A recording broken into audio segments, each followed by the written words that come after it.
welcome to DefTalk, the talk show that focuses on everything World of Warcraft, whether it's classic, retail, or the players that play it. We're going to cover it all. My name, of course, is Defcamp. This is episode number 28 of DefTalk, and we have with us, of course, my lovely brother, Melderon. How you doing, Melderon? Hey, everyone. Good to be here.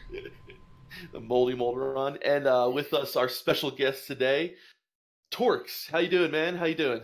Oh, I'm doing really good. Thanks for having me, guys. Awesome. Thanks for coming. And, really excited for what you have to say. This is someone who has a very unique experience in his World of Warcraft career. So he's got a very unique perspective. So I would love to see what you got inside that head of yours. That's kind of weird. Right, Do you want to see what's sounds inside his head, or you want to hear what's inside his head? It's a little creepy, but I'm just going to let it roll. Well, if you want creepy, Defcamp is always delivered. You want what? What did you say? I said if you ever want creepy, Defcamp always delivers. Oh, yeah. I am a very... that's why I play Priest, right? There we go. Yeah. Wow. All right. That's a great start. Okay. So, yeah, let's start off where we start off with a lot of our guests. How did you start... Let me rephrase that. When did you start playing WoW, and how were you introduced to it? Let's see. I started playing in the beginning of Burning Crusade. One of my buddies that I was going to middle school with, I think I was in like 7th grade at the time. He was telling me about this game. He was like, "Yo, have you ever heard of World of Warcraft?" I'm like, "What the hell is that?" Like, I've never even heard of anything like that, you know? And I remember because he gave me this like piece of paper, and it had his like character name, and it had said like Gorefiend, right? Because that was like his server. Yeah. I'm like, okay, cool. Like, right on. Like, I'll download it tonight and I'll try to figure all this out, right? I have no idea what that means. Like to me, like his character name's Gorefiend. I don't know what any of that is. You know, it could be a place. I've never played a game like WoW where you have a server and it's, you know, totally different. And so, anyways, I remember like making a character and just making a Night Elf Hunter, starting off with that first. And typical first character Night Elf Hunter. I know. And it was just funny because I just could not add him as a friend. I was on a completely wrong server. I had no idea what I was doing. And then, like, of course, I'm like in 7th grade. I don't even have a cell phone, so there's like no way for me to even reach out to the guy to like try to figure this out, you know. So I just like got to level 10, and then I talked to him the next day, and he was like, "Dude, that was like totally wrong." And I was like, "Oh man, so you're telling me I have to restart? No. Like I have to like restart? You know, like damn, it took me so long to get to 10." I was like, thought it was such an accomplishment. On a hunter, it is an accomplishment. Yeah. Yeah, it was awesome. Like I just got like the little tiger pet, the night saber or whatever. Nice. And it was awesome. But see, it's so crazy how so many people's experiences are this like so the same. Everyone, it's been like, oh yeah, my friend told me about this game that you know. It's usually not like, oh, I was online and I heard about this. Like I would say 90% of the people we talk to, one of their friends is like, dude, you've got to play this game. It's friggin' awesome. You start playing it, and it's just you're hooked within like the first hour. Yeah, you said you started during the beginning of Burning Crusade or end or? It was I figure it's the beginning of Burning Crusade because I remember when I went to go get the game that they still had like the display stands for Burning Crusade. Gotcha. At Walmart, so I remember that. So have you played any other Blizzard IPs or games or anything like that? Or MMO. Or MMO? Well, no. Up to that point, I hadn't played any other Blizzard games. The only other like MMO I'd probably ever played was like RuneScape. Gotcha. Definitely played RuneScape when I was young. So you're familiar with the concept then? Okay. That's yeah. But I mean, WoW was like RuneScape on steroids, man. Yeah, like when I discovered that, it like blew my mind. You know. It is kind of crazy when you think about. In 2000, when you were 2004 is when it came out, but you're playing probably around like 2007. Yeah, exactly. Long ago, and like we play on private servers today, and whatever classic or on retail, and so long ago we were playing a game that seemed like at the time so ahead of its. I mean, with what you could do. With oh my gosh! Being so immersed in the world. That's why the game today is still so. Loved and enjoyed by so many people because it really has aged so well. And that's the way I see it. Like I can hop on today and feel like it's a game, maybe of course it's not a game that came out, this year, but it still feels so relevant to today. And not many games from that era can you log on and play, and the graphics still seem like good and all these things. Because you look at a lot of the graphics from like 2004, 2005 on like console games, and they were still really far away from where they are today. But I feel like WoW has aged so well, even with the graphics. Yeah, it's amazing. So I completely agree. Yeah, it did age well, but I have to ask this question. So when we talked a little bit prior to the call, and you said that did you know about Nostalgia Race before the? Have you heard it? Did you ever hear of it before? Yeah. So okay. I like have always listened to like podcasts and like just consumed information about WoW. Yeah. Like just since I became like a player of the game, I just like love like all the facets of the game as well, and I just like consuming all the information. So, I mean, I've been listening to like the Instance podcast for like like 8 years or something. Oh, nice. So, yeah. So like they've talked about the Nostalrius and like all that stuff when it was going on. So I was aware of like what they were, but I wasn't really aware of like how big of a community there was for the WoW Classic until they announced WoW Classic at BlizzCon. Gotcha. And then I would say that's when I kind of caught on to, this aspect of the community. Interesting. Did you feel like this was a chance for you to explore something that you never played before? I mean, like, what were your feelings when you heard? Yeah. Oh, yeah. When I heard that, it was like such a bigger announcement to me than Battle for Azeroth. I mean, wow. Okay. Like for me as a player, like to be able to do something that I never thought I would ever get to experience again. Yeah. Wow. And you are just give people a little bit more information. You are a current retail player, so you were someone who was playing at the time. You were playing like Legion at the time. You heard about Classic and then BFA. Obviously, you were way more excited about Classic than you were BFA. So of course, that's awesome. Of course, yeah. Well, because BFA, that's in the future, so like it's going to happen, but you don't think you can go back in time and experience something. That's a good point. So for that to be able to like be an option, it's like it's incredible, and like I'm really excited to try that out. I mean, especially because you're in a unique position, right? So you've experienced the Classic. You maybe didn't have an experience vanilla WoW, but you experienced the classic days of WoW, so we could say, like, of vanilla BC and a little bit of Wrath. In the classic era, I think I usually call that. If it's in the old world, that kind of thing, you've experienced the 1 to 60 in the old world, so. You've experienced the socialization, the days before WoW has really lost its soul. So I mean, definitely, I agree with you. So what are you looking forward to? So basically, if you can maybe go into briefly, kind of, because I don't know, because I don't play retail. Kind of, what is your experiences, and then so comparing those experiences to Classic, what are you looking forward to shifting your perspective and experience when Classic comes out? Yeah, definitely. I mean, one thing about retail that I did do that was kind of fun is I did the Project 60 stuff when people were doing those. Yeah. So, I did go do one of those. This is like before I even knew about Classic and all that. And that was actually really cool because since you had to do everything in guild, there was like a lot more communication between everybody you were playing with because it was like against the rules to go outside. So I think like when I saw that and then like reflecting back to, back in Wrath and in BC, like I'm really looking forward to like getting back into more of that like community vibe and just like not everybody kind of playing with themselves and their friends list, where you're kind of actually playing with like everybody in the realm and interacting with more people in that way is definitely something I'm looking forward to a lot. Because it's right now, it's just you're playing with your friends list, and that's it. And it doesn't even matter who's on your realm because you can play with any realm. Yeah, you can play with anybody.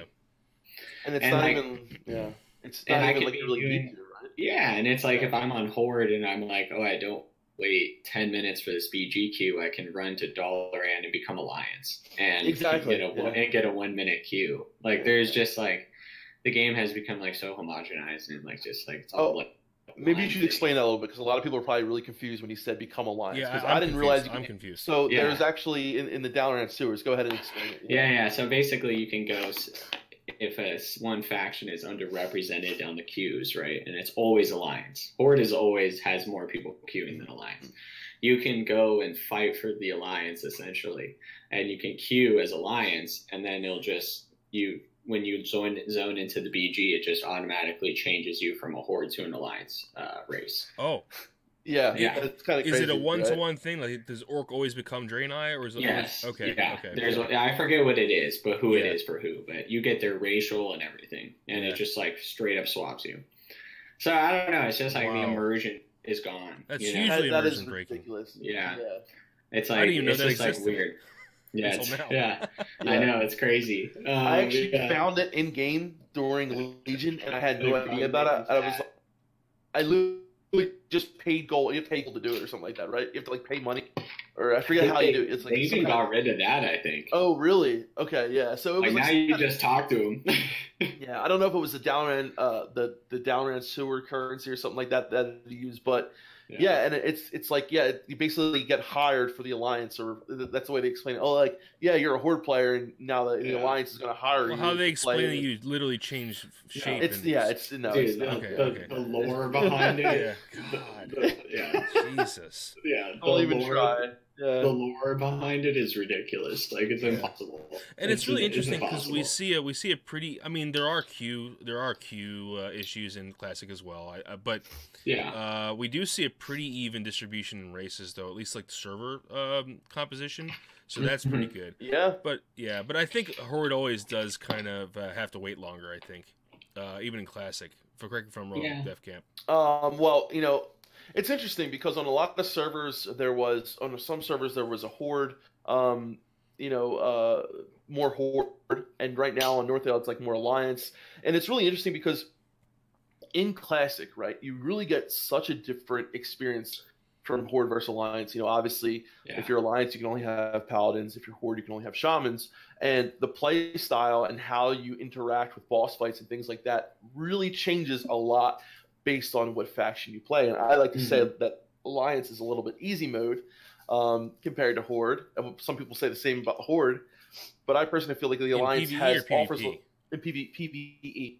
PvE, okay. PvE. I would say Horde definitely has the upper hand in PvP. Because of the racials, right? Because of the racials, and I would say the Alliance has the upper hand a little bit in PvE when it comes to Paladin buffs, and Fear Ward, things like that. But it's not a huge, drastic thing. But I think because of that, we see a pretty even split most of the time.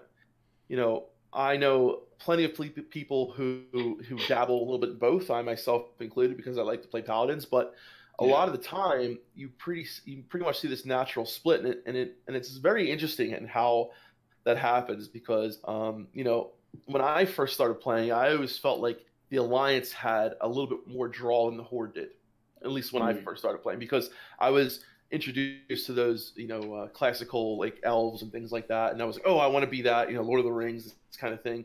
But then as I started to understand what the Horde was, and how different, what's really interesting is how different it feels for me, at least, this social experience between Alliance and Horde. I feel like the Horde are much more, they band together and become more of this like brotherly type feeling, when in the Alliance it's more of like doing it for,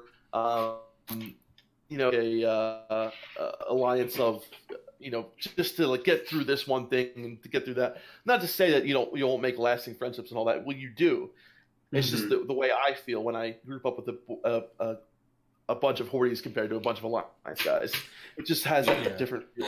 I think there's a different feeling, and that's just kind of, I've also experienced that as well. But Torx, we didn't ask, do you side Horde or Alliance mostly? Well, I mean, when I first started playing the game, me attracted to the Alliance side of things. I mean, just aesthetically, the character models, I feel like in not in vanilla, because I don't know, but in BC, I just felt like they were smoother and cleaner.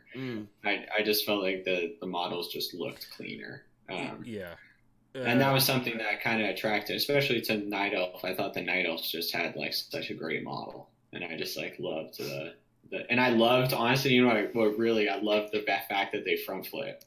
Oh, okay. I was gonna say you love the way they die. Yeah. No. I love how, like, for some reason the male's front flip, right, and the female spin. I think. Yeah. And for some reason, the fact that only if I was a night elf, I can do a front flip. I just loved that. It is like unique. I loved that perk. That was really cool. It is pretty cool.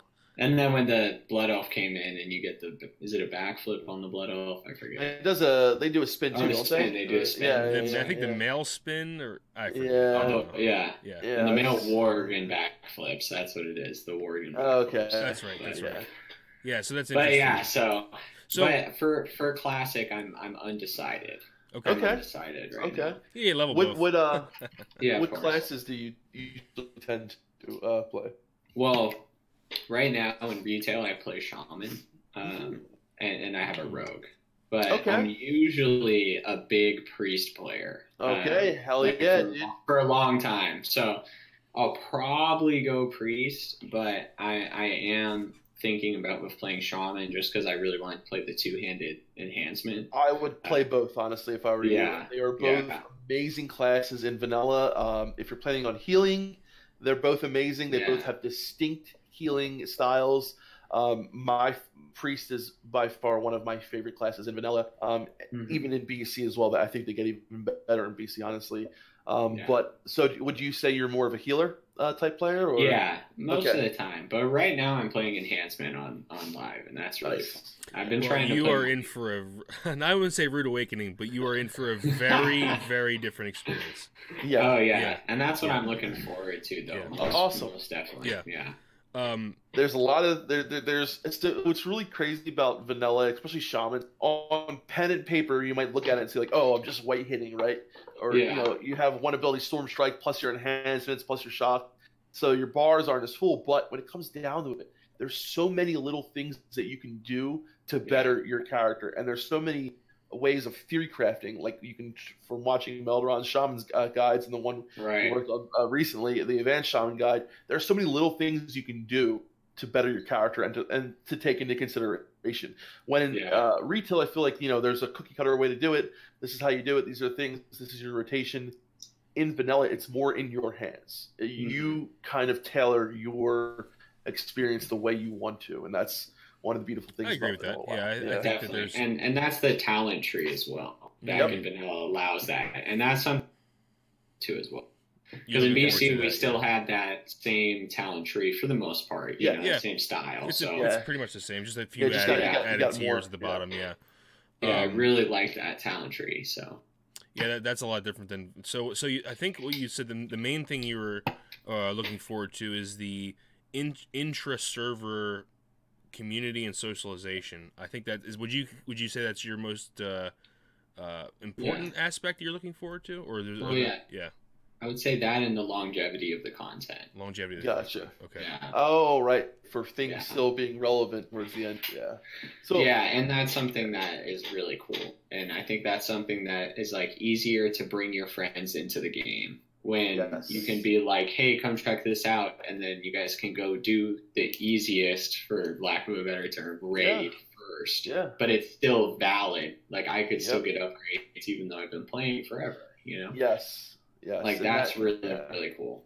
Yeah, and not only are the dungeons or raids kind of relevant, can remain more relevant, but the leveling experience it's a huge part of the game, So longevity you get from that as well. I mean, it's going to take you multiple days of play time to get there. So no, absolutely, and I'm really looking forward to that. But that is one change that I really like from retail. That would not work with classic, but just as a general change, I love the scaling zones where people. Really? And I'll tell you why, though. For playing with your friends, it's the best. It's the best because they can be at different levels. They can be a different level, and you guys can just partner up in any zone that you can both go into and play together. So it's less. I do understand. Okay. I really like that aspect and how it's really open. So it doesn't make you feel like, my buddy isn't on right now, so I shouldn't play. I don't want to progress my character too far ahead of him, even though you want to play. That aspect of it I do understand, but there are a lot of reasons why I personally don't like the scaling.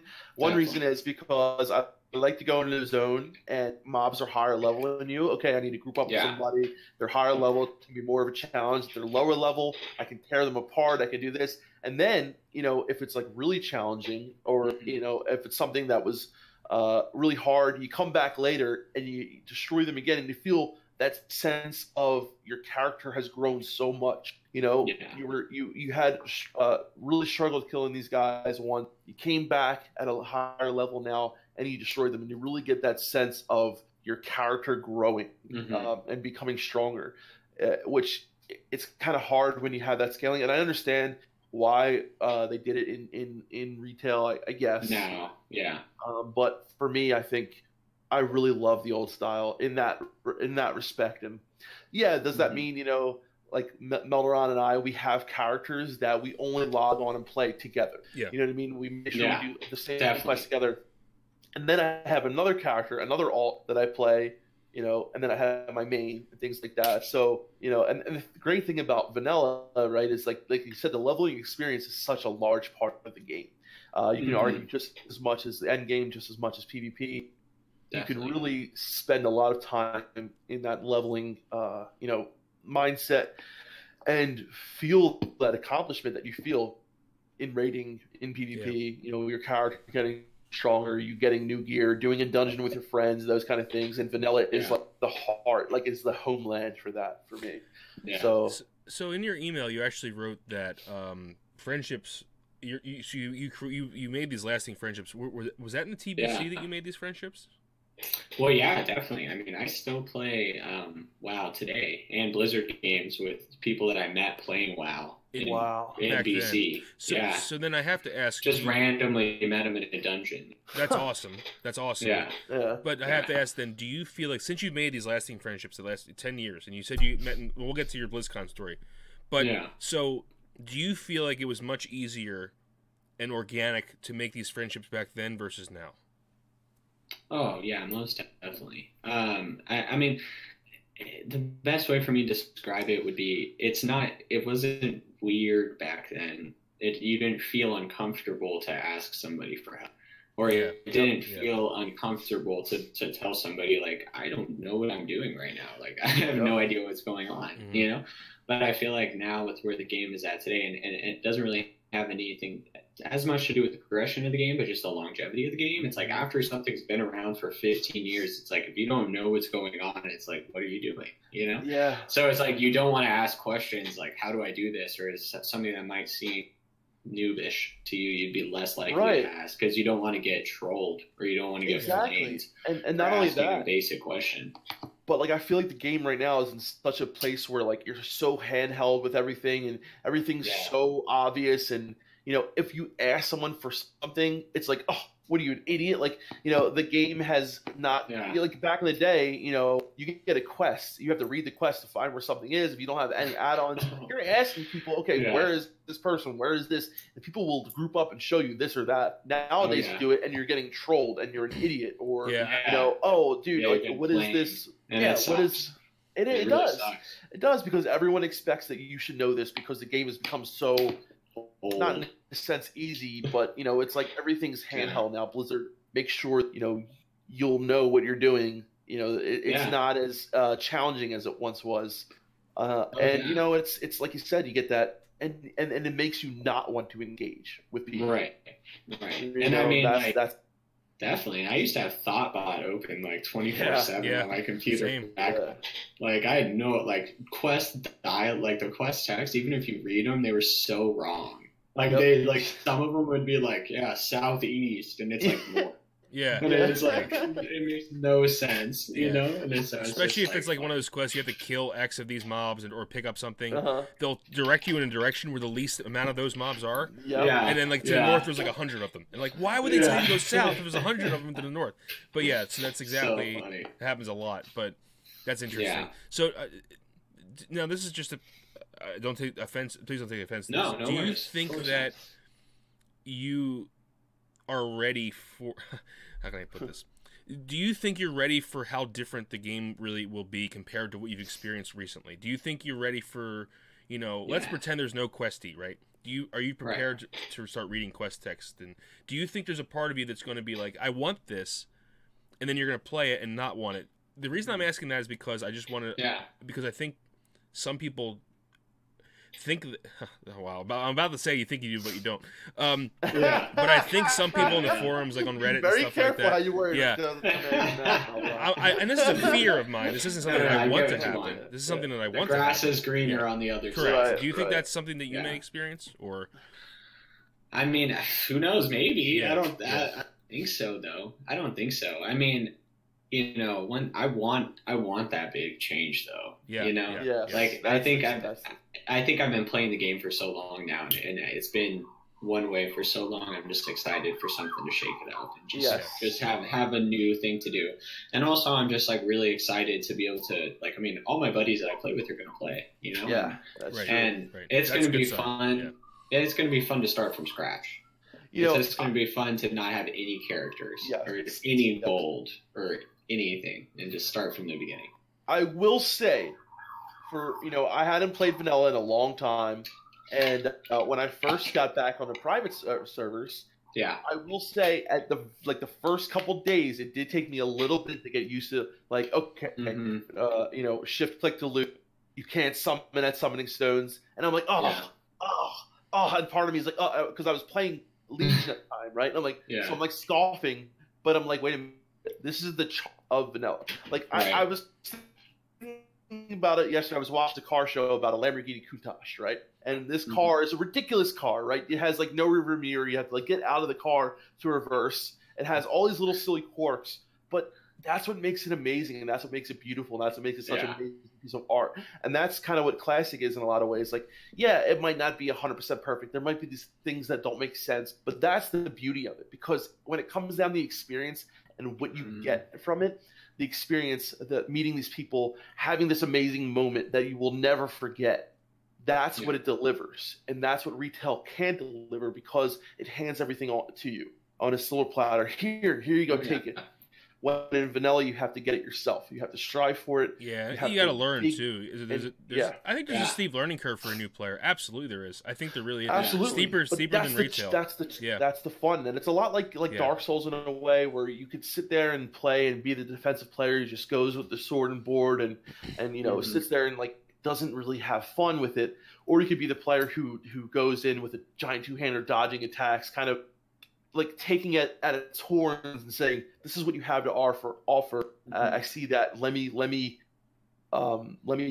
actually embrace that and go with it instead of trying to fight it. Like a lot of people will say, "Oh, it's so nice when you could just click on a button and join a group," or "It was so nice when you could summon people from a summoning stone and this and that." But when you realize the kind of benefits you have from not having those things, the friendships that you can gain, being a warlock and being the only person in the game to summon and feeling so important because you can do that, those are the things having from not having those things. Yeah, and I did used to play a warlock, and I did always feel super valuable when I could summon people. It was nice, but I mean. The summoning stones worked in BC. Right. Yeah, but still, I mean, it was still awesome, especially in like large raids like AQ. You can summon within raids, right? So if you're well, outside of the raid, you have to be outside of the raid. No, you can summon within raids. Oh, as long as they're in the raid. In the raid. So I'm saying, look how big AQ is. If you have someone in the entrance and you're in the other end of it, you can summon that person all the way over, which is really nice. Yeah. Right. So, that's really, really nice. But. So that's interesting. So these friends you made, you guys just recently met in real life the first time? Well, no, not them. I'm sorry. Okay.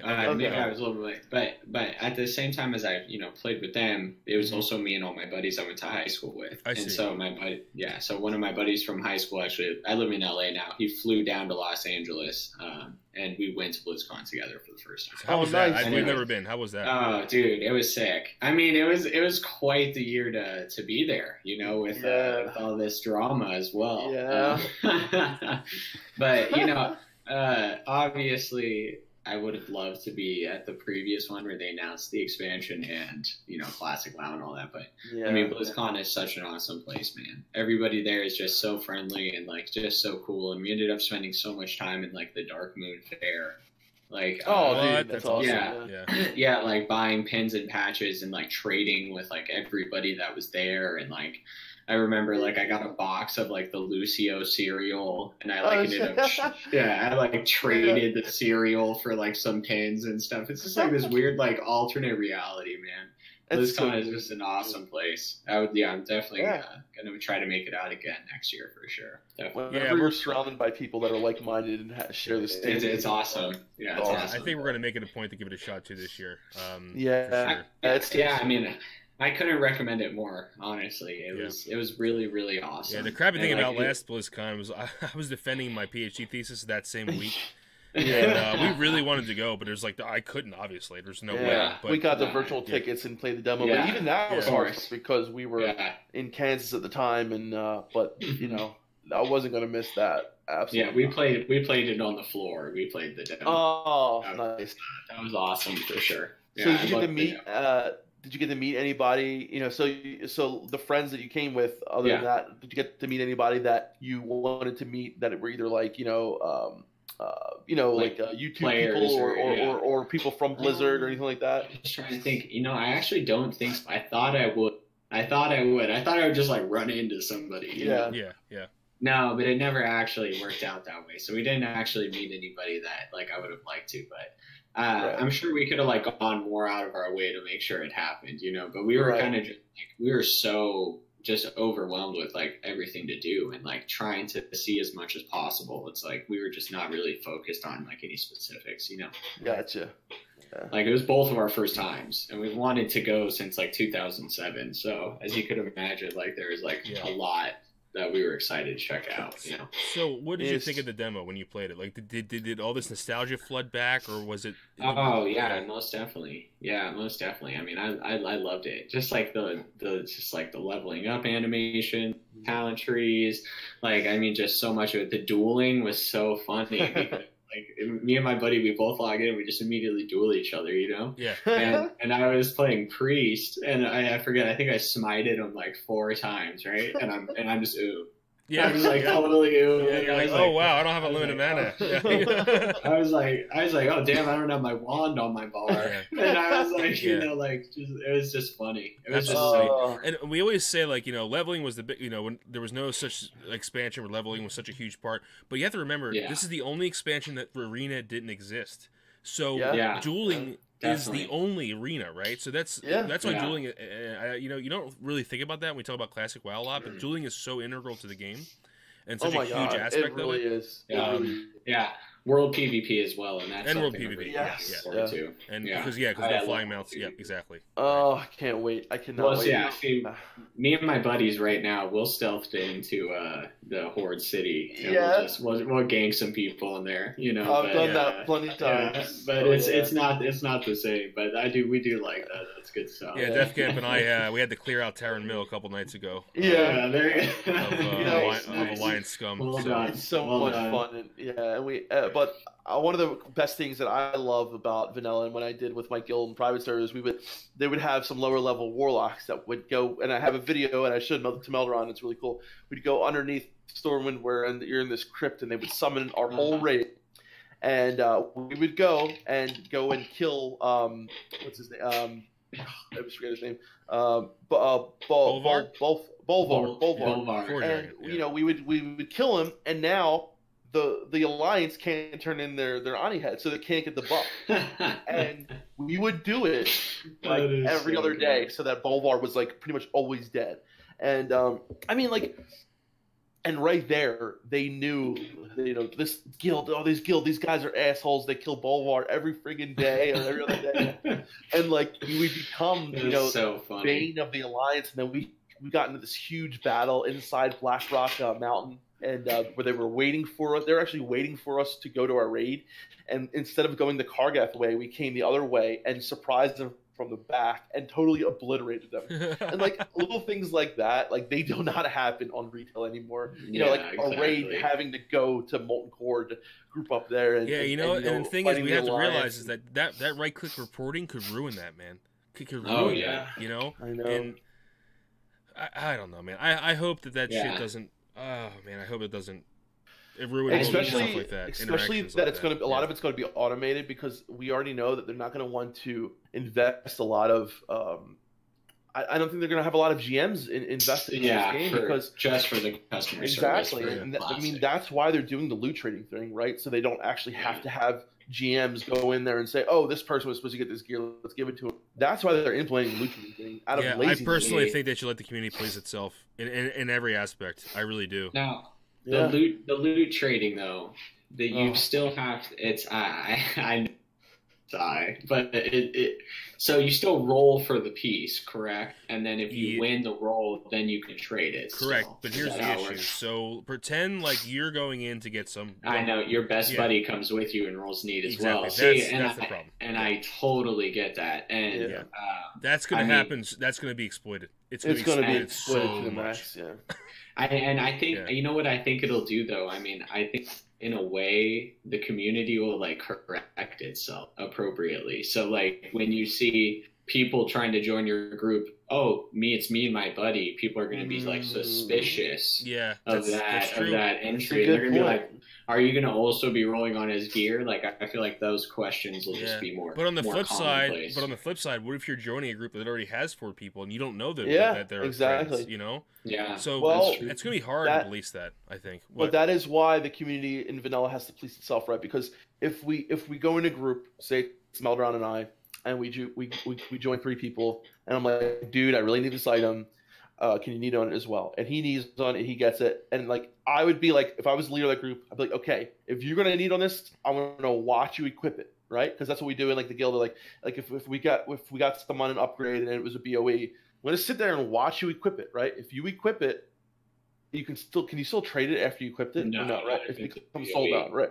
Yeah. So I'd be like, we're gonna sit there and watch you equip it. If you don't equip it and trade it, I'm gonna put you on blast, right? I'm gonna say, don't go into trade chat and say, don't group with so and so. He's a ninja or this, and that's what people do, right? I mean, like I might not do that. I mean, but that's what people are gonna do. They're going to police it in the way that they did with ninja looters. You know, when someone ninja the chest on me.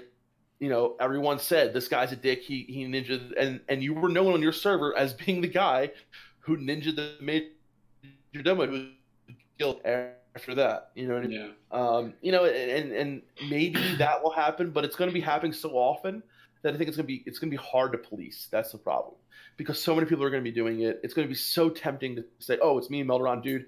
I'll need on this for you if you need it." Like, you know, and this poor orc hunter who, you know, is by himself never gets the Blackstone ring because every time he does Maraudon, people are. Why is it an orc hunter? Together. Just out of curiosity. I'm just, you know, just asking. Just asking. I was just thinking about cargos or something. Cargos, yeah. Man, I really want that Blackstone ring. Damn, Defcamp took it from me. The damn rogue. It just depends, I guess. It just depends on what the. It's going to be interesting. I think the right-click reporting is a much bigger issue. Do you? Dude, because... Think about that. So that interaction where you were in BRD.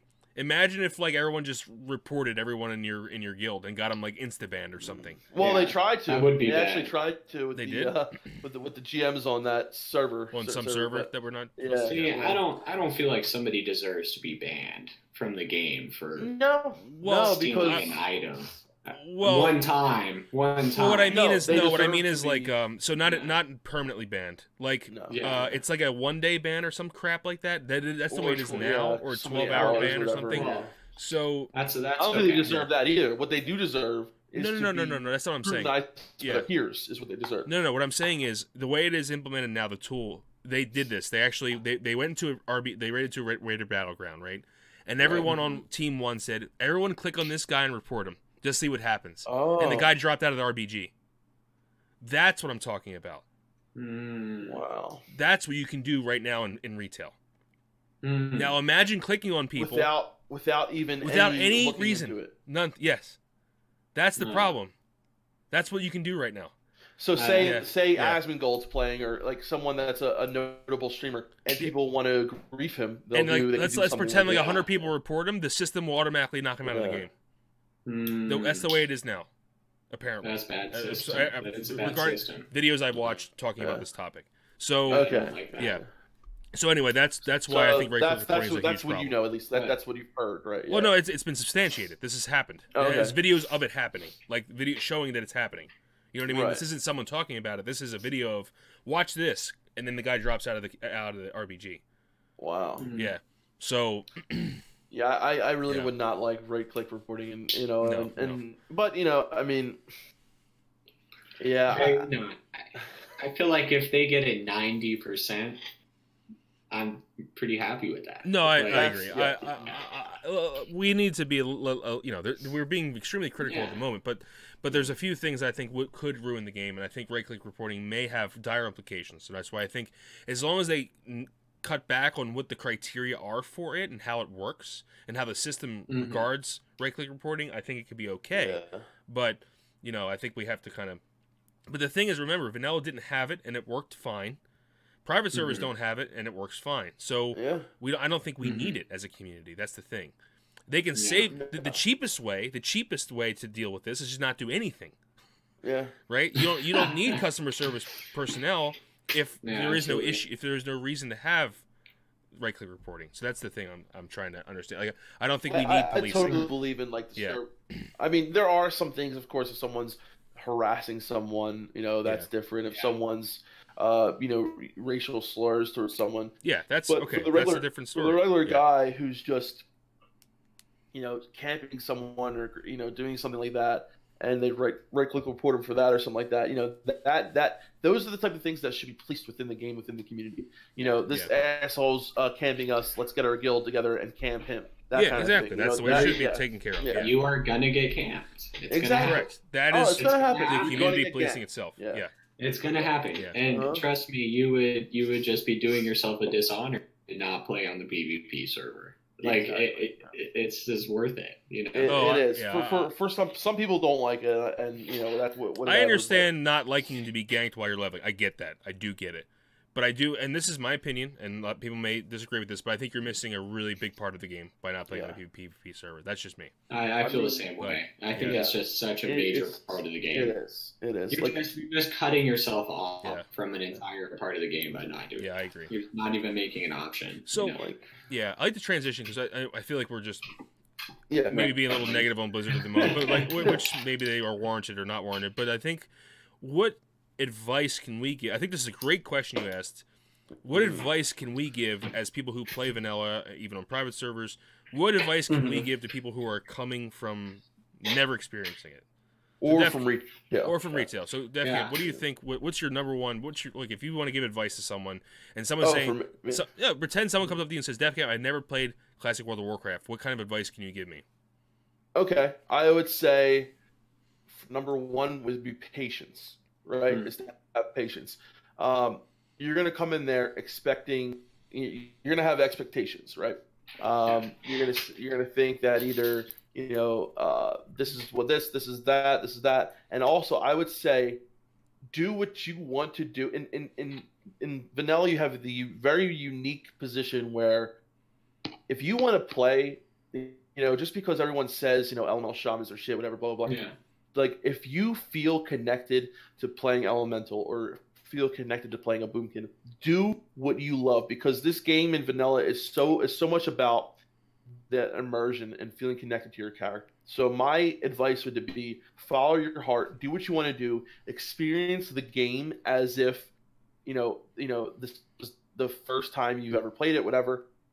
Ask people questions, talk to people, put yourself out there. Don't play it like you would play retail or another game where it's a single player game where you try to do everything yourself. Oh, I'm going to make a hunter or whatever so that I can bypass going into groups and do group quests. I'm not going to do dungeons. I'm going to get the 0 to 60 really fit. I would say no. Take your time. Have patience. Play what you want to play. If you want to just play a hunter to get to 0 to 60 really fast, like, no. If you'd rather play as a rather level as a healer, do it.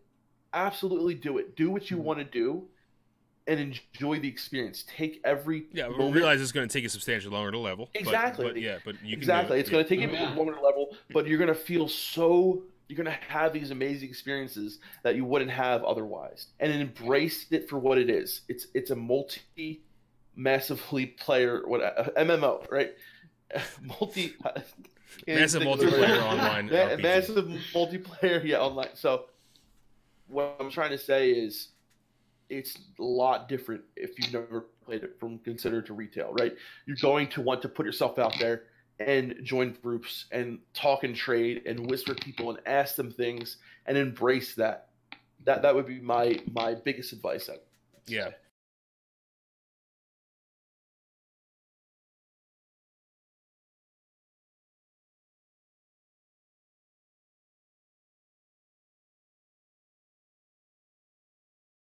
So that was good advice, Defcamp. But I think that, but what you said was really good. But I like what you said. Initially, you said patience, and I think that's the main huge thing that I would say is a point of advice is that you are not going to get anywhere fast. And I think that's and what I mean by not get anywhere, you're going to get places, you're going to experience the game and enjoy it and have a great time, but you're not going to get to 60 fast, you're not going to get to 10 fast, you're not going to get to 20 fast, it's going to take time. And embrace that though. Yeah, and exactly. Kill speeds are going to be way longer, Your length of time to kill an animal or a beast, is going to be 15 to 30 seconds, maybe even more depending on what spec you are. So the patience thing is huge. Waiting for people to get to a dungeon. Yes. Don't leave the dungeon in the middle of the group. Yeah. You're gonna get into a dungeon group and someone's in the other continent and you gotta wait for that person to get there. Yep. And that's just go kill some stuff outside the dungeon. Go level up your first aid. I don't know. Read something. Read a guide. Oh, and also learn proper etiquette in vanilla. When you see a chest /roll. If it's an item that's a green and you don't need it, greet it. Yeah. There's proper etiquette, and I would say try to learn the etiquette. Ask. If you don't know, ask. That's another thing. Yeah. Yeah. Same thing with the mining node, not just a chest. If you see a mining node, you should really be like, is anyone else a miner? Do you guys want to roll in this mining node? Stuff like that. Yeah. Or do round robin. Yeah. Yeah. Speaking of that, what would you guys? Just a quick question for you guys. I don't know if I've ever. Right. What are your guys' favorite profession combinations? So I have two for leveling that I really like, and then I have endgame. So my leveling combinations are either mining and skinning, two gathering professions, or herbalism and skinning. Because, especially on a fresh server, I think that's the best way to make money. I usually lean. I know what I'm doing for classic. Classic when launches, I'm doing skinning and herbalism because I plan on endgame herbalism and alchemy. So I'll have the herbalism already up to 300, and I'll be able to go back and just kind of like level the alchemy up. So I'd say for a shaman, for me, skinning and herbalism, number one, because will let me get to alchemy as a shaman, but the second reason, I can skin and pick herbs in Ghost Wolf form. That's a huge increase to time. Huge. I'll say, and then endgame I go alch herb. Yeah. So alchemy, herbalism is probably some of the most lucrative. But so I'll say as a priest, right? As a priest, initially, to get to level 60, when I first level up, I'm going enchanting tailor, right? I'm going to make my truth faith vestments. Once I make my truth faith vestments, I will drop tailoring, and I will pick up herb. So I will have enchanting, and I will try to be the enchanter in my guild that will have the spell power enchants, because you can make a lot of money, and when the wizard oil and all that comes out, you make a lot of money off enchanting as well. If you are that person on the server that has all the amazing enchants, you can make a ton of gold. A ton of gold. So that would be for me, for my priest. And then once I dropped my tailoring, I would either pick up herbalism or engineering for PvP. It's another one that I would possibly pick up and level. So yeah, it really depends on what you want to do. If I love engineering mining, if I'm a rogue, that's what I'm doing. If I'm going rogue, I'm going engineering. I've actually made a lot of gold mining as well. Just selling the extra stones you have, selling the extra ore, you can make a lot of money mining. And it's really cool. Another really good one as a rogue is skinning. And if you want to be a real dick, you can skin Devil Sword while people kill it and just sap them and blind them and steal their Devil Sword. I've seen that happen a lot of times. It's pretty funny. But I would say, yeah, I love engineering in vanilla. It is probably one of my favorite professions as far as fun goes, because of all the different things that you can do with engineering, all the different trinkets you can make, all the different grenades you can do to stun. As far as PvP, definitely want engineering. But for my priest, I'll definitely go enchanting, tailoring, and then either pick up herbalism or engineering for my first character. Nice. Yeah, my favorite profession combo of all time is herbalism alchemy. Nice. Yeah, it's so much money, dude. Yeah, I'm just gonna have to run that. It's really nice while leveling too. Especially if you're like a mage or a priest, you can make yourself all your mana potions, all your health potions. You can make yourself some arcane power elixirs while you're leveling, stuff like that. Invisibility potions. I use them so many times when I'm getting camped. Yeah. I'll res and pop an invis pot real quick and just get the hell out of there. Yeah, right away. Down up and So there's a lot of cool things you can make as an alchemist, and you can also make shit as a. So, in Classic, do they still have the transmutation, the potion, and the elixir master? Is that what it was? So no, they have transmutations, but I don't believe there's there's not like a thing you can spec into like in the blacksmith. So in blacksmithing you can go like sword, axe smith, shield smith, and then leatherworking there's tribal and. Yeah, and the engineering has gnomish and goblin. Yeah, but I think Alch just has the transmutations. You just get the transmutations. Yeah, because I think in BC or in Wrath they had transmutation potion master. You could choose them, and then they had like better procs for potions and transmutations. I just was curious if they had that in there. No. Yeah, and then in BC is when you can specialize in like Mooncloth tailoring. Shadow tailoring had a thing. That's right. Yep. Yeah, that wasn't until BC. So maybe they added in that. Yeah. Because tailor in vanilla, you can make. You just have to have the pattern, like for the True Faith vestments. You can make it, and then if you get the the Shadow Weave or the Bloodvine set, you don't need to specialize in a certain one for that. Yeah. Gotcha. But like.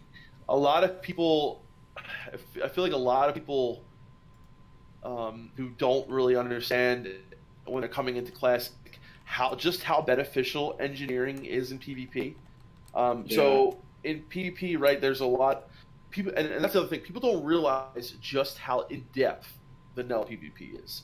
I would say I could argue that vanilla PvP at its highest potential level is more complex than any other PvP than the game has put out. I could argue that, right? Because of how many different items that you could use. Yeah. And not even engineering items. You can get the nets from the Murlocs. You can get sleeping powder. You can get, about like Swifty with the offhand that does damage. The Skull of Impending Doom. And then there's items like Loofah, which can get rid of bleeds, jungle remedies, which can get rid of poison. So I like to when I played Rogue, I like to play a dwarf because of Stone Form. Yeah, there's a very extensive meta for PvP. It's almost like the best comparison I can think of, because not a huge PvPer, but the best comparison is you ever play like Dota or League of I don't know if League of Legends has items, but Dota has items. So there's MOBAs, those multiplayer online battle. Yeah. So that meta built around all those different items you can get. It's almost like that in vanilla WoW, which is really crazy. It's almost like a MOBA in the respect that you have all these things you can use in a PvP so many different trinkets. With the talent tree as well. Yeah. Okay. Yeah, in vanilla, I'm saying, like with the talent tree as well. And including the talent tree of all the things you can get. Yeah, exactly. And then you put that on top of it, and it's Yeah, so like as the rogue, right? So for PvP, I like to go prep cold blood spec, dagger. And if you match that around like having certain things. So say you're fighting a mage, right? Is a frost mage, and you get your frost reflector. So you got to know when to use that. Frost bolt's coming. And then you say if you have the, you're fighting against someone that runs away a lot, like a hunter. You get your net-o-matic, and you can net them. And there's just so many cool things you do. You can get the helm, the mind control helm, which is freaking amazing. You can get the goblin rocket helm that stuns them, puts them in a daze. Having your grenades is amazing. And like, yeah, there are some things that you can do, like not as being an engineer that can get around a lot of those things. But if you're an engineer, you really get the upper hand. And all the hunter pets too. Like, yes, I love all that. I used to love using the spiders, and they have the net. Yes. I thought you were going to talk about Lupus, because Lupus, I believe in Classic, will not have the he has a shadow. I think he's just referencing that pets have like unique abilities. Pets have a certain, that I like their unique abilities. Yeah. Like, I used to love using the spider pet, because spider and you can run away. It was just so good. Yeah. So another piece of advice I like to say, I think is it kind of like, it's not tangible, but I think it's definitely true. In Vanilla WoW, there's like Vanilla WoW karma, and it exists. Oh yeah. And it's the weirdest thing. Like, you'll go out and you'll be like, I'm gonna gank this guy. I feel like I just want to kill him. He's like picking some leaves. I'm gonna blow him up, and I do. I love my elemental shaman, and I kill the guy or whatever. And then like 5 minutes later, someone does the same thing to me. It happens all the time. You know what I mean? It's like, and I'm like, shit. Maybe if I didn't kill that guy, it wouldn't have happened or something. You know what I mean? I wouldn't be here at this time. And then there's good karma, right? So that you see some guy's about to die. You heal his pet and him. I saw this happen to a hunter today. His hunter was about to die. I healed him, healed his pet, ran off, and then like later, we were in the same zone. We were like both farming, and then I killed something, and I almost died, and he saved me. So it's just things like that, man. Like there's no karma and accountability. At least when I was playing retail, I don't remember that actually happening very much. I'm sure it does happen, but the rate of it happening for me was just. And that's one thing I love about Classic too, is being able to do that. Like being a priest, going and buffing someone, giving them fort. They're about to die. You heal them up, give them fort, and then the next thing you know, you're fighting, and here he comes to save you. Or if I'm a mage, like I saw somebody having trouble, I freeze them all, and then we have down for him, make him some food, make him some water, and then I'm getting ganked, and here comes this rogue, and he pops out of stealth and helps me. That kind of stuff happens so much in Classic. And I feel like there's even times where like I've helped an alliance player, and then somebody's you see that same alliance player and somebody else is coming, they're about to come gank me, and you can tell he probably just whispered to that guy and say, hey, that guy just helped me out, don't kill him, and then he turns away. Stuff like that. It's just like you can really create some really unique moments in Classic that just don't happen anymore in the current game. Everyone's going really quick to get to the next thing. It's like. And how often do you run into the same person? So rare. So rare. Yeah, and I think that's one thing I'm really like looking to as well. Is I feel like when I first started playing back in BC, it's like every little thing like seems so powered to me, like seems so good. Like I was like, oh my god, priests get 10% more HP just because they're a priest. Like that seems crazy to me. Or like I remember when I first dueled my buddy and he was a hunter and he feigned death, and I totally fell for it. I was like, I won.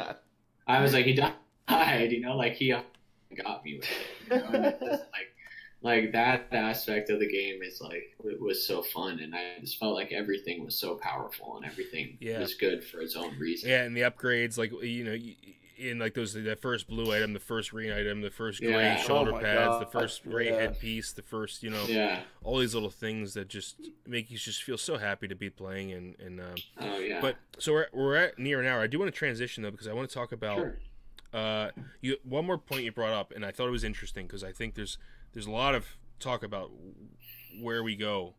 What, you in your email when you reached out to us said that you think Classic should be standalone. And there shouldn't be expansions. Can you expound upon that a little bit? Yeah, most definitely. I mean, I think if you make Classic, it's got to be standalone. And then I think if you're going to make expansions, it has to be standalone experience. And so it could just be in the form of different servers, but you will always have to have Classic. Okay. Because what I think is gonna happen is people are gonna just love playing Classic, but they don't want it to change, and then they're going to come out with BC, and then they're basically just going to rerun the entire game back through all the expansions again. And it's like, then you have to experience the expansions you don't want to play as well. And it's like, oh great, well now it's going through Cataclysm for the next 3 years, so it's like I don't want to play it anymore. Exactly. So like now all the stuff I liked is gone, and I totally feel the nostalgia grab of everybody wants to play like I would love to go do Ice Crown Citadel again. That's a great raid. I love that raid. Yeah. You know, I'd love to go do it again. I'd love to go do Carrion, you know what I mean? But for me personally, it's different. You know, I just don't want to experience everything again. I just want to experience the original game, and I think to come out with the original is fine, but to come out with the second, the third, the fourth, the fifth, it just gets weird at that point. Yeah, I absolutely agree. I think they should stop. I think they should only do vanilla, BC, and Wrath. And like you said, once BC's out, make sure there's still vanilla servers, and make sure there's servers that are coming out and being fresh servers, so someone can experience vanilla. Like okay, so you have the whole iteration of vanilla.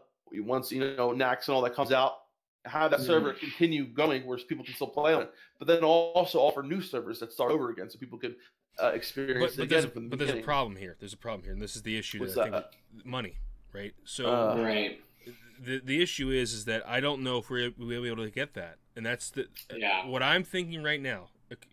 From what I see, Blizzard, I think we're going to get Classic, and that's it. I don't think we're going to get anything else after that. Because I could be totally wrong about this, but what I see that they're doing, and they're cutting costs, and they're doing this, and they're trying to streamline. I don't know if we're going to get anything after Classic. I really don't. And I definitely 99.9% chance we're not going to get multiple paths. We're not going to get vanilla expansions and TBC and vanilla. We're not going to have all three possibilities. No. Yeah. At best, maybe they'll leave a few classic servers behind, and then progress to TBC. Servers. Yeah. But man, I don't know, man. I don't like the way things are going right now with money and with the company. So, are you more concerned about the future of the success of Blizzard and actually remaining a company and remaining to make World of Warcraft, and that's why they would stop? Or I think Classic WoW is going to be successful, but it won't be successful in like the terms of like Apex Legends is successful, or Fortnite. I think it's going to be successful. I think it's going to have a core audience of maybe 5 million people total. Yeah, that isn't enough to me to be like, well, we should expand and do this and do that. I don't know. And then there's the other part, like you just said, Garrett, is Blizzard going to be here in 5 years? I don't know. If they keep doing the things they're doing, I don't know, man. I really don't. Did I lose you guys? Mm-hmm. I lost you guys for a second. Okay. Yeah. So the other thing is, Garrett, is that I don't know if you heard that, but the other thing is I don't know if Blizzard's going to be here in 5 years. That's what scares me. I don't know. Yeah, and it's crazy to feel that way. Yeah. Because I, especially like when I'm at BlizzCon and I'm seeing all this grandiose, like the biggest it can get, it seems like, for video games, and I'm like in an arena with people playing Overwatch and tons of people screaming. Like, it seems crazy to me to think that that's not doing well. You know what I mean? Yeah. But I mean, I think that Blizzard will be around for 10 plus years. I think that they're going to lose a lot of their older, like clients, essentially, like older. Yeah, I agree. And they're just going to go after a whole new crowd, because as much as I don't want to play Diablo, and as much as all the old fanboys don't want to, like, I think we would all be foolish to believe. Oh my God, it's going to be huge. Enormous success in China. It's going to be huge in China. I mean, it's going to be a monster hit. Yeah. And I mean, I played it at BlizzCon, and I can tell you the interface is very smooth and it plays well. It's just I just don't want it at all. I don't care about I'm it. sure it's a smooth interface, but I don't even have I don't have one game on my phone, not one. Me neither. So for me, I don't. I play full every once in a while on my phone. That's it. Yeah. I don't care about phone games whatsoever. Yeah. I could care less. I'm not going to play Diablo more. Probably won't even play. Yeah, and it's nothing against like Blizzard. It's just I don't like playing games on phones because I don't feel immersed. I don't feel there's like and like I'm the kind of guy where I need to have some kind of continuity in my character and all these things. Like Chimley just asked me like 2 seconds ago. He's like, "Are you playing Apex Legends?" I said, "No." And he said, I'm like, the reason is because there's no continuity. There's no character. It's not me. It's not. That's why I love RPG so much, Yeah. So I'm an I feel RPG the same player. way. Yeah. And I mean, and Blizzard, I would say, and this is like funny. This is like really how Blizzard ruined video games for me.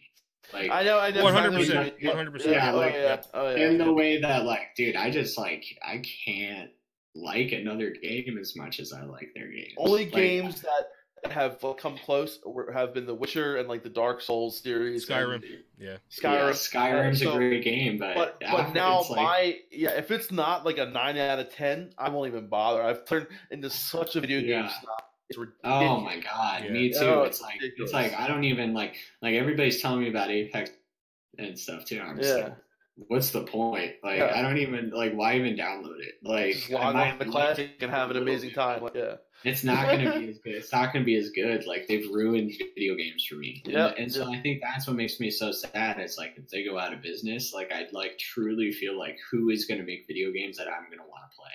Yeah, and the thing is, it's like the reason why they ruin games is because World of Warcraft Classic is not a game. It's literally like walking into like The Lion, the Witch, and the Wardrobe. It's like walking into Narnia. You know what I mean? It's not a video game. It's like you're experiencing another frigging reality. You know what I mean? So that's what's so crazy is it's like a game you could play for 10 years. Yeah. Oh, absolutely. You can just keep making a new adventure. And guess what? And we're always me and Melderon, like even though we do a lot of theory crafting stuff. Almost every day we learn something new and we have a new experience and it never gets old. Even the music doesn't get old. It's just I love the music. It's amazing. Yeah. It's like it's so magical. Yeah. I love the music. Yeah, the music is really great too. That's something. And I just love the Assembly's channel. Yeah. And I love the dungeons too. And like for me, there's so many dungeons I want to go back, redo the ones that have been changed and ruined. Yes. You know, I want to like I want to go to Scarlet Monastery. That Scarlet Monastery is like my favorite dungeon. We just did a video with Countdown to the Classic with Orkbit. All about Scarlet Monastery. You should. Okay, I got it. Yeah, it's one of the newest Countdown to Classics, so definitely check that out. I gotta do that. Yeah, because when I discovered that dungeon, out at Stone, and I would just log in and build a group, and I would just be there like ready to roll because that's awesome. I just loved that dungeon. I just ran it for 10 levels. Oh, that's really awesome. Never that's gonna left. Be me on, just kept running it. Yeah, it's gonna be me on my Shaman Classic trying to get all that gear in there. Yeah. Oh god! And there were so many cool items. Like I was on a Red Paladin, and I got the Ravager axe. The Ravager, cool, dude. That's we have someone who watches our videos. His name's Retadin for the Win, and I saw one of his videos that he made, and he said like for 10 levels he spanned doing that place. Like he would just log in, play it every day, and I loved that dungeon. You could do it for so long, and like I know people who spend months playing, not in their level 30s and like early 40s. That's all they did was do Scarlet Monastery. Like, it's just such an amazing feeling place. Like it has that classic vibe where you're in a dungeon, you're in this almost a lot like SFK, where you're like you know where the bad guy is at the end. And, you got to kill all these guys to get there, and the architecture is beautiful, and these are some crazy friggin' paladin people that want to kill all the undead. It's like, but they're really, it's the story behind it, the lore, everything is amazing. And it was 3 dungeons in one room, right? There's 3 dungeons, correct? 4.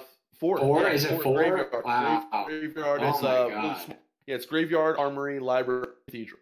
Oh, that's right. Graveyard's the one that has the torture. The torture entrance, right? And okay, BC is when we got what's the name? The fight in there with the Headless Horseman. Oh, yeah.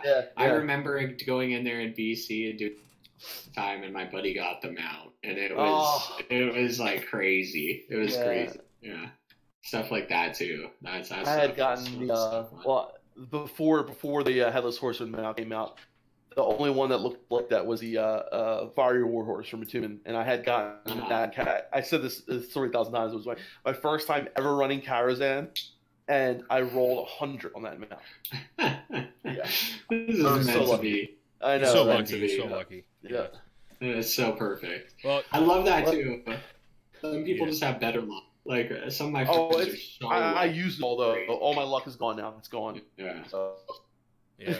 Well, Garrett, we unfortunately have to close, but it was awesome having you on, and it's always good to have a new perspective, and especially yours coming from a different perspective, coming from someone who hasn't played really vanilla at all and hasn't played in a long time. So it's going to be really interesting, and I think you're going to have a great time.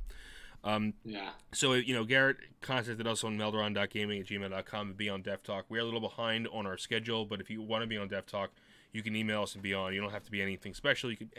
Not to say you aren't special, Garrett, because you are. But you can be anyone. All special. Yeah, you can be anyone. We don't just interview content creators. So you come on and we'll talk on DefTalk. We're on Twitter at @def_meltv. We have other links below our pictures. You'll see we have our Discord and our Classic Wild Live. Garrett, do you have anything you want to plug or something you're doing or anything like that? No, not really. I'm just waiting right now, waiting for Classic and to get in there. And great. Maybe we can all play together. Yeah, dude. We'll make an announcement of what server we're on and what faction and all that stuff. So if you're on our Discord, then we'll definitely do that. Absolutely. And also, if you're sounds good, guys. So if you're watching on YouTube, you can also take us with you. We're on Spotify finally now. We're on Spotify, SoundCloud, Google Play, Stitcher, and iTunes. If you're listening to us on one of those platforms, you can come over to Defcamp Melderon TV and watch us on YouTube. Brandung Media, a patron and a very good friend of us, has actually started creating merchandise for Defcamp Melderon TV. It's really cool. It's very high quality stuff. It's all fair trade. So it's really interesting stuff. Just head over to his website. Will be in the description as well. And we're on Patreon as well if you're interested in joining Patreon. Yep. So Defcamp, go ahead, close up. Yeah, I just want to say, Garrett, dude, thank you so much for coming up today and coming on the show. I really enjoyed it, man. I like shooting the shit with people, talking some WoW. And I also just want to say thank you, everyone. You guys have made this experience for us amazing. Recently have had a chance to meet some of our one of our patrons, and it's just been a really amazing experience getting to know you guys, having you come on the show and just talking and just shooting the shit and talking about the game we love. So I just want to thank all you guys, and just keep it up, guys. Keep out and grinding. We're at 5,000 subscribers. We're very happy about that. We're at 5,500. We're working on the 5,000 subscriber special. We're getting on it. We're trying to get it done as fast as we can. So thank you guys for being thank you guys for watching. Thank you guys for subscribing. It really means a lot to us. So, all right, take it away, Defcamp. All right, guys. Till next time, this is Defcamp and Melderon and Garrett signing out. Keep on, keep grinding and grinding, baby. All right. See ya.